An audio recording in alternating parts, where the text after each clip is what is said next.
Welcome back. We got Elite Fantasy Hoops with me, Mike Zakarian, and today we're going to be reading the NBA tea leaves. We're officially into the bonkers part of the NBA season. One day of the draft is done. By the time this is live, the second day of the draft, round two, will be underway. We've already had some weird trades, some weird podcast appearances, and too much conversation around Bronny James. But what I thought we could do today is take some of the information we got and then sprinkle a little Mike magic on it to see how we can take advantage of this, whether we're drafting in the underdog streets in the double dribble or on the sorare marketplace. So first, let's head up to the Northwest. We're talking about the Portland Trailblazers, who had an interesting trade last night where they had 2 first-round picks heading into the draft, and instead they trade their second pick to the Washington Wizards. Now, in this trade, they get Denny Avdia back, which Denny is a great player. We've talked about him a bunch of times, especially at the end of last year's NBA regular season,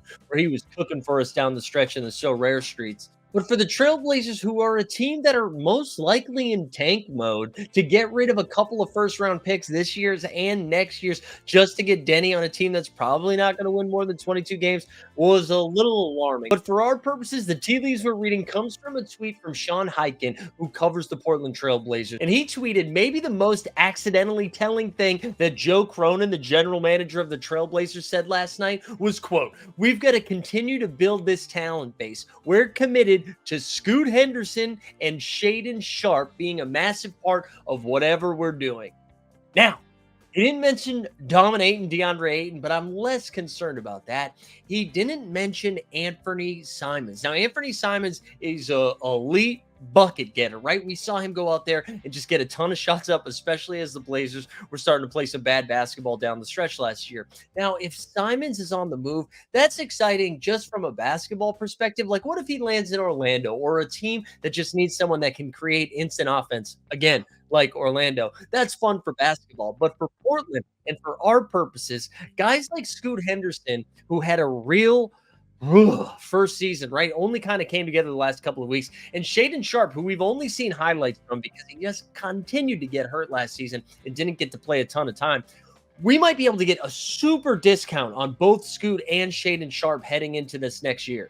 So first, let's start looking at so rare here. If you take a peek at Scoot Henderson's prices on the marketplace, you can see right here, the only card listed for him right now is a limited one that you can find for $21. So that is a little inflated right now. But for Shaden Sharp, you can see $8.55 for his limited and $42 for his rare tier card. So I do feel like we can get ahead of the curve on that. And then if we go over to Underdog, let's kind of see where the average draft position is for some of these guys. Because again, I do think on Scoot and Sharp, we might be able to get a little bit of a discount here. Shaden Sharp is currently getting drafted 125th overall. Here are some guards that are getting drafted ahead of Shaden Sharp right now. Terry Rozier, Dante DiVincenzo, Russell Westbrook, Keontae George, Malik Monk, Jaden Ivey, the pod god Podziemski from the Warriors, Bogdan Bogdanovic, and then Shaden Sharp just before Klay Thompson.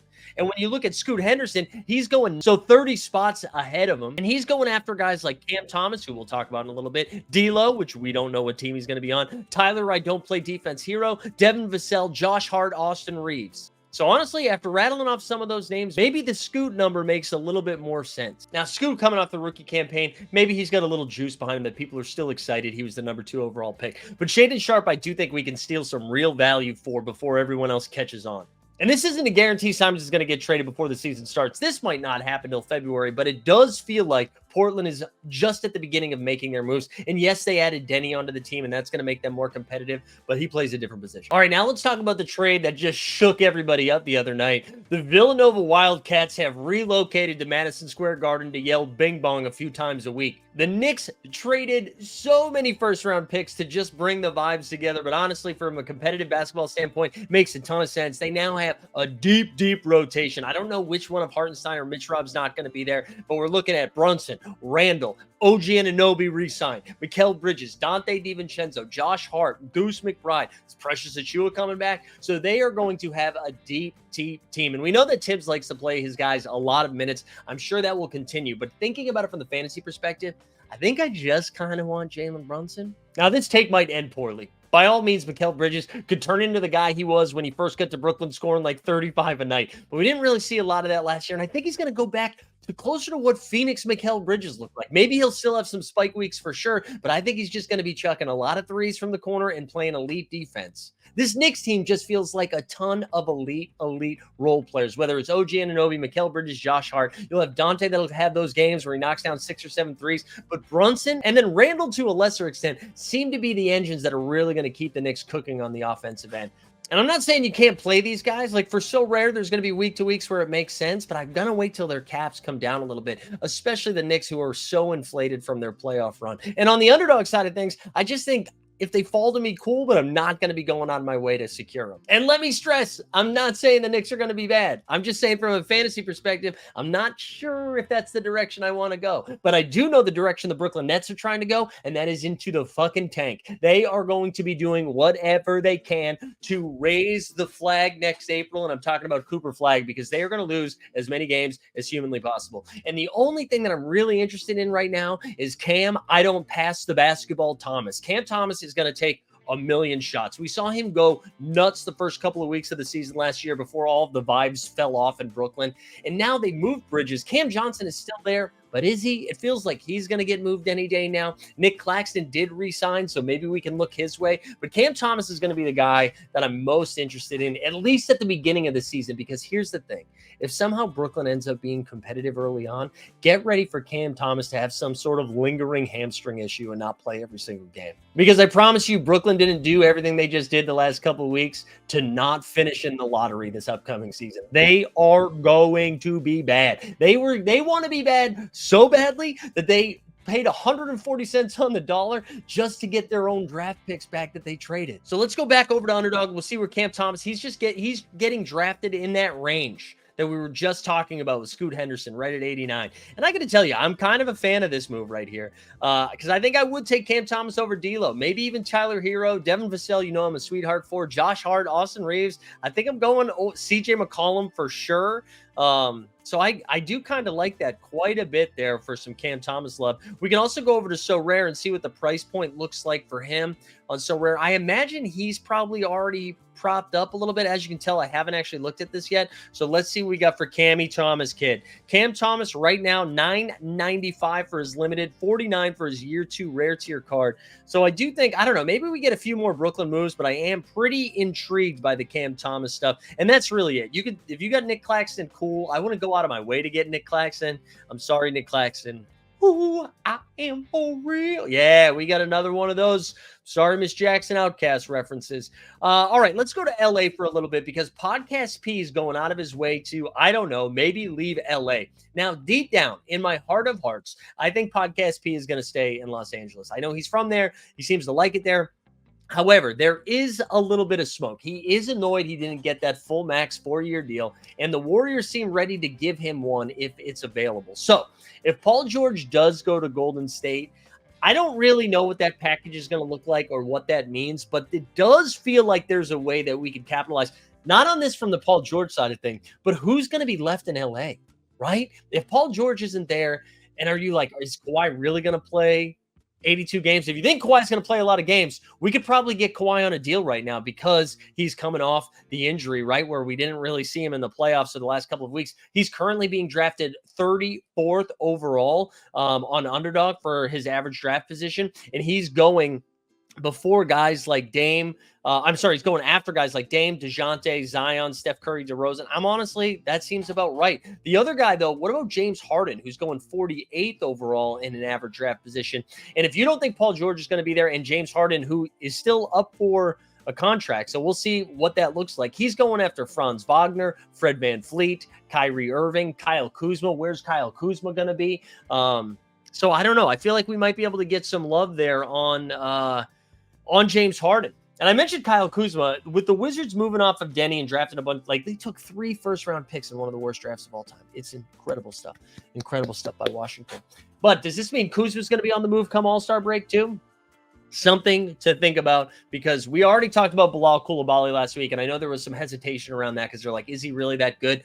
Maybe not, but Denny's not there now, and so it's only going to increase his opportunity to get some shots up and do some work. So I'm all aboard, choo-choo, the Bilal Coulibaly train. All right, last spot that I had is what is going on with Chicago? Chicago Bulls. They take Mateus Bucelis, who is probably not going to play a ton, I don't think, in year one, unless he gets some of that protein and beefs up a little bit. But they get Josh Giddey. They move off Alex Caruso. We still are waiting to see what happens with Patrick Williams. But we saw DeMar DeRozan at Kendrick Lamar's concert when he was out there for Not Like Us. Then all of a sudden, there's a lot of chatter. Does DeMar end up with the Lakers? Does he end up with the Clippers? I don't know. But if DeMar does leave, I feel like Kobe White is probably going to get a ton of shots up, and Josh Giddey is going to be doing a ton of offensive work out there. So again, I don't feel like super confident in any of these takes because again, we're reading the tea leaves. But if we go back over to So Rare, let's look at some of these Bulls, right? So Kobe White, we already know his cap's a little bit inflated because he was actually only 31, $5 for his limited, 36 for his rare. Okay. Josh Giddey. Let's do that one. We've got $6.90 for his limited, 39 for his rare. I'm telling you, Giddey is going to put up big numbers this year. I don't know if he's going to be any good, if the Bulls are going to be any good, but he's going to play well. Let's look at DeMar right now. DeMar, because again, if he gets moved, I'm less interested in DeRozan, but $4 for his limited. And then Levine, who's going to coming off injury, who is going to be forever in trade talks. But I don't know if anyone's actually confident in drafting him. I mean, I'm not confident in drafting him, but in trading for him. Like, I don't even know what his value is there. So again, this was just, and I wanted to check in a little bit after we get the draft, since we get some league movement here. And I think the real takeaway for me anyways, I think Shaedon Sharpe, after talking through all of this, is someone I'm going to be targeting a little bit more aggressively. I also want to take some shots on James Harden right now, because if James Harden stays with the core that he has, he's still going to put up decent fantasy numbers. But if we find out that Paul George is moved and the Clippers aren't able to make a splash for any other big name free agents that's not named like Tobias Harris or something like that, Harden's going to have to do a little bit more. And I would imagine his ADP goes from like 48 to high 30s maybe. Does it shift that much? So I might try to take some shots on him. And then Cam Thomas, who we already talked about, a little bit more excited about. We'll have more of this NBA stuff as these tea leaf readings as the NBA slop season continues to move along with all these crazy trades. But as always, I appreciate you guys tuning in. Let me know who you're targeting. If you have any, what tea leaves are you reading here? And then we'll be back with, again, we're going to try to bang out 2 of these videos a week, especially now that my vacation's over, especially post-summer league too. But if it's your first time tuning in, drop a comment, let us know you're here. Make sure you subscribe to the channel, and look forward to seeing you guys again, whether it's on the playback streets, which you should join that room if you haven't, or right here with Elite Fantasy Hoops with Mike Zakarian. We are out.